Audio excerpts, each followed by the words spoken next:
નમસ્કાર મિત્રો, સ્વાગત છે તમારો એચએનજીયુ સ્ટડી પોઈન્ટ યુટ્યુબ ચેનલના એક નવા વિડીયોમાં. સીસી ભરતી અંગે ખૂબ જ મોટા અને ઓફિશિયલ સમાચાર સામે આવી રહ્યા છે. એના વિશેની સંપૂર્ણ ચર્ચા આપણે આજના આ વિડીયોની અંદર કરવાના છીએ. સીસીની જે પરીક્ષા છે એ સીબીઆરટી પદ્ધતિથી ઓનલાઈન લેવામાં આવશે. સાથે સાથે સીસીની પરીક્ષા કઈ તારીખે લેવામાં આવશે એના અંગે પણ મોટા અને ઓફિશિયલ સમાચાર સામે આવી રહ્યા છે. એની સંપૂર્ણ ચર્ચા આપણે આજના આ વિડીયોની અંદર કરવાના છીએ. નવી સીસી ભરતીની જાહેરાત આવનારી છે અને એ ભરતીની પરીક્ષા પણ સીબીઆરટી પદ્ધતિથી જ લેવામાં આવશે અને એ પરીક્ષા પણ ક્યારે લેવામાં આવશે એની તારીખો ગુજરાત ગૌણ સેવા પસંદગી મંડળ દ્વારા જાહેર કરવામાં આવે છે. તો હવે જોઈએ ઓફિશિયલ પરિપત્ર અને એમાંથી આપણે સંપૂર્ણ ઇન્ફોર્મેશન છે એ જોઈએ. તો સૌપ્રથમ તમે અહીંયા જોઈ શકો છો ગુજરાત ગૌણ સેવા પસંદગી મંડળ દ્વારા આ જે પરિપત્ર છે એ જાહેર કરવામાં આવેલું છે અને એની તમામ ઇન્ફોર્મેશન તમે અહીંયા જોઈ શકો છો. એનો વિષય છે ગુજરાત ગૌણ સેવા પસંદગી મંડળ દ્વારા સીબીઆરટી પદ્ધતિથી યોજવામાં આવતી વિવિધ સ્પર્ધાત્મક પરીક્ષાઓ માટે રાજ્યની સરકારી અસરકારી ખાનગી યુનિવર્સિટીઓ કોલેજો ખાતે ઉપલબ્ધ કોમ્પ્યુટર સુવિધાઓ ઉપલબ્ધ કરવા બાબત. અને અહીંયા જે છે એ એના વિષય છે. તો એનો જે પહેલો મુદ્દો છે આપણે એ વાંચી લઈએ અને પછી આની અંદર કુલ 6 થી 7 મુદ્દા છે. એ 6 થી 7 મુદ્દા છે એ તમારે સમજવા ખૂબ જ જરૂરી છે. પહેલો મુદ્દો તમે જોઈ શકો છો ગુજરાત ગૌણ સેવા પસંદગી મંડળ દ્વારા રાજ્ય સરકારના વિવિધ વિભાગો તથા ખાતાની વડી કચેરીઓના વર્ગ 3 વર્ગની જગ્યાઓ સીધી ભરતીથી નિમણૂક માટે કમ્પ્યુટર બેઝ રિક્રુટમેન્ટ ટેસ્ટ એટલે કે સીબીઆરટી પદ્ધતિથી સ્પર્ધાત્મક પરીક્ષાનું સમયબદ્ધ આયોજન કરીને તે મુજબ પરીક્ષાઓ લેવામાં આવી રહેલ છે. ગત વર્ષ 2025-26 દરમિયાન 105 વર્ગો માટે નિયમિત તથા દિવ્યાંગ ઉમેદવારોની કુલ 15,036 જગ્યાઓ માટે 135 જેટલી વિવિધ પરીક્ષાનું regular plus special recruitment drive for disable person આયોજિત કરેલ. એમાં 2,95,333 ઉમેદવારો માટે સીબીઆરટી પદ્ધતિથી તથા મહેસૂલી તલાટીની 4,25,000 ઉમેદવારો માટે ઓએમઆર પદ્ધતિથી પ્રિલિમ પરીક્ષાનું આયોજન કરવામાં આવેલ હતું. ચાલુ વર્ષે 2026-27માં એપ્રિલ થી જૂન 2026 દરમિયાન કુલ 11 વર્ગો માટે પરીક્ષાઓ સીબીઆરટી પદ્ધતિથી લેવામાં આવેલ છે, જેની અંદર 23,018 ઉમેદવારો માટે વિવિધ બેઠકોનું જે છે એ આયોજન કરવામાં આવેલ. હવે મેઇન તમે જેની રાહ જોઈ રહ્યા છો એની સીસીની જે છે એ ઇન્ફોર્મેશન બીજા જે મુદ્દા છે એની અંદર આપવામાં આવેલ છે.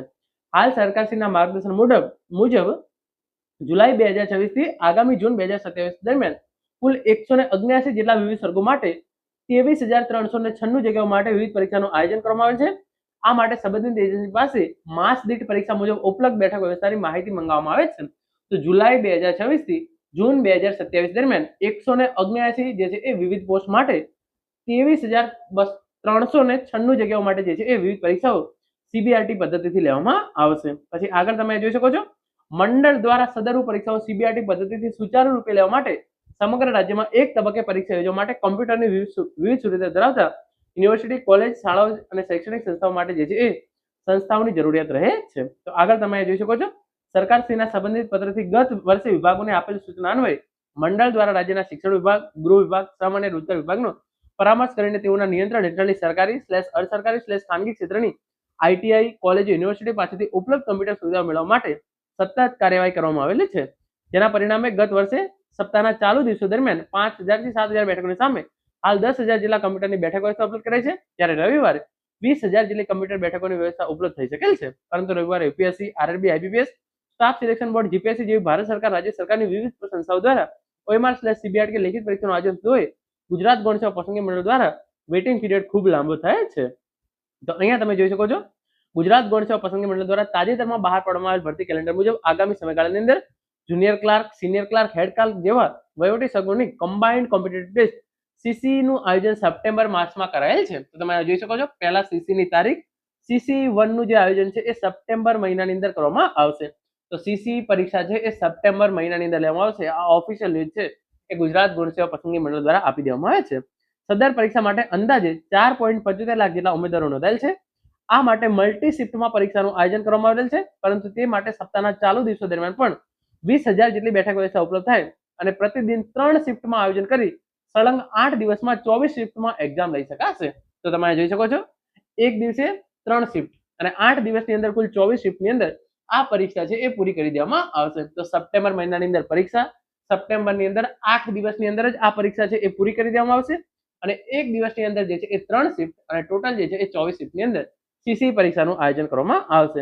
ભૂતકાળમાં મંડળ દ્વારા સીબીઆરટી પદ્ધતિથી 30 દિવસમાં 71 જેટલી શિફ્ટમાં સીસી પરીક્ષા લેવામાં આવેલ, જેમાં વિવિધ પ્રકારના પ્રશ્નો ઉદ્ભવેલ, જેના નિરાકરણ માટે આગામી સીસીમાં શક્ય તેટલા વધુ ઉમેદવારોનો સમાવેશ કરી શક્ય તેટલી ઓછી શિફ્ટમાં પરીક્ષાનું લેવાનું આયોજન કરવામાં આવેલ છે.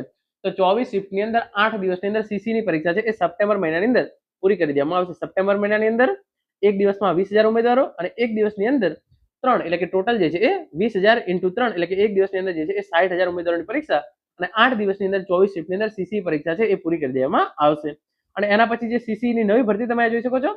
આ જ રીતે આગામી ડિસેમ્બર 2026 માસમાં સીસી 2 પરીક્ષાનું આયોજન કરવામાં આવેલ છે, જેના માટે 25,000 થી 30,000 જેટલા કમ્પ્યુટરની બેઠક વ્યવસ્થા સપ્તાહના ચાલુ દિવસો દરમિયાન સોમથી શનિમાં પ્રાપ્ત થઈ શકે તે માટે સઘન કાર્યવાહી પ્રગતિ હેઠળ છે. સીસી ઉપરાંત અધિક મદદનીશ ઇજનેર, અધિક મદદનીશ ઇજનેર યાંત્રિક, audit assistant, lab assistant, junior pharmacist વગેરેની પરીક્ષાઓ પણ જે છે એ સંખ્યા વધુ રહેતી હોય છે, તો એના માટે પણ જે છે એ આયોજન કરવામાં આવેલ છે. તો જે નવી સીસી ભરતી આવશે એની પરીક્ષાનું જે છે આયોજન ડિસેમ્બર 2026 ની અંદર કરવામાં આવશે. પછી આગળ તમે જોઈ શકો છો, રાજ્યમાં સરકારી, અર્ધ સરકારી, ખાનગી ક્ષેત્રે આઈટીઆઈ, ડિપ્લોમા, ડિગ્રી એન્જિનિયરિંગ કોલેજો, એમસીએ, બીસીએ કોલેજો, બીબીએ, એમબીએ કોલેજો, બીએસસી, એમએસસી નો અભ્યાસક્રમ ચલાવતી કોલેજો, કૃષિ યુનિવર્સિટીઓ, ડિગ્રી યુનિવર્સિટીઓ મળી 1,000 જેટલી સંસ્થાઓ જણાવેલ છે. અને ધોરણ 11-12 માધ્યમિક ઘણી પ્રતિષ્ઠિત સ્કૂલો પાસે કોમ્પ્યુટરની સુવિધા ઉપલબ્ધ છે, તો વિવિધ પ્રકારની શૈક્ષણિક સંસ્થાઓ પાસે 50,000 જેટલા કોમ્પ્યુટર બેઠક વ્યવસ્થા થઈ શકે એમ જણાવેલ છે. તો એક દિવસની અંદર જે છે એ 50,000 ઉમેદવારો પરીક્ષા આપી શકે એવી ગુજરાત ગૌણ સેવા પસંદગી મંડળ દ્વારા જે છે એ વ્યવસ્થા થાય, તો એના માટે જે છે એ પ્રયત્નો કરવામાં આવી રહ્યા છે. પછી આગળ તમે જોઈ શકો છો, સપ્તાહના ચાલુ દિવસ દરમિયાન પણ જે છે એ સોમથી સરકારી નોકરીની પરીક્ષા માટે જે છે એ કમ્પ્યુટર સુવિધા ઉપલબ્ધ કરાવે, તો એના માટે જે છે એ કામ કરવામાં આવી રહ્યું છે. અન્ય સંસ્થાઓ જેમ કે ગુજરાત પંચાયત સેવા પસંદગી મંડળ, ગુજરાત પોલીસ ભરતી બોર્ડ, રાજ્ય પરીક્ષા બોર્ડ, ગુજરાત જાહેર સેવા આયોગ માટે સીબીઆરટી પદ્ધતિથી પરીક્ષાનું સમયબદ્ધ આયોજન કરવું સરળ પડશે. આથી સરકારશ્રી દ્વારા બહાર પડેલા કેલેન્ડર મુજબ દર વર્ષે જે છે એ ભરતી પ્રક્રિયા જે છે એ પારદર્શક રીતે થઈ શકશે. સપ્તાહના ચાલુ દિવસો દરમિયાન કમ્પ્યુટર લેબ ફાળવવાથી એમના શૈક્ષણિક કાર્ય પર કોઈ પણ પ્રકારની અસર ના પડે, એના માટે પણ જે છે એ કામગીરી કરવા માટે કરવામાં આવેલું છે. સીસી સિવાયની પરીક્ષા માટે સપ્તાહના ચાલુ દિવસો એટલે કે ગુરુવાર, શુક્રવાર કે શનિવાર દરમિયાન બપોરની શિફ્ટમાં 3 થી 6 ના સમયગાળા માટે કમ્પ્યુટર લેબની ફાળવણી કરી શકે તે માટે જે છે એ વ્યવસ્થા કરવા માટે અને 2 શિફ્ટની અંદર જે છે એ પરીક્ષા લેવાનું આયોજન છે એમ કરવામાં આવે છે. શિક્ષણ વિભાગ, ગૃહ વિભાગ, શ્રમ અને રોજગાર વિભાગની હેઠળ જે છે એ તમામ જે છે એ કમ્પ્યુટર ઉપલબ્ધ કરાવે એ માટે જે છે એ વાત કરવામાં આવેલી છે. તો ઇન શોર્ટ તમે જોઈ શકો છો, આ પરિપત્રની અંદર મેઇન વાત છે સીસી ની પરીક્ષા છે એ સીબીઆરટી પદ્ધતિથી લેવામાં આવશે. સપ્ટેમ્બર મહિનાની અંદર લેવામાં આવશે. એક દિવસની અંદર 3 શિફ્ટ રહેશે. એક દિવસની અંદર એક શિફ્ટની અંદર 20,000 ઉમેદવારો અને કુલ 8 દિવસની અંદર 24 શિફ્ટની અંદર સીસી 1 ની પરીક્ષા છે એ પૂરી કરવામાં આવશે. જે નવી સીસી ભરતીનું જાહેરાત કરવામાં આવશે એ પરીક્ષા ડિસેમ્બર 2026 ની અંદર લેવામાં આવશે અને એ પરીક્ષા પણ સીબીઆરટી પદ્ધતિથી જ લેવામાં આવશે. તો મિત્રો, આ હતો આજનો વિડીયો અને સીસી ભરતી અંગે હતી આ ખૂબ જ અગત્યની updates. Thank you so much for watching.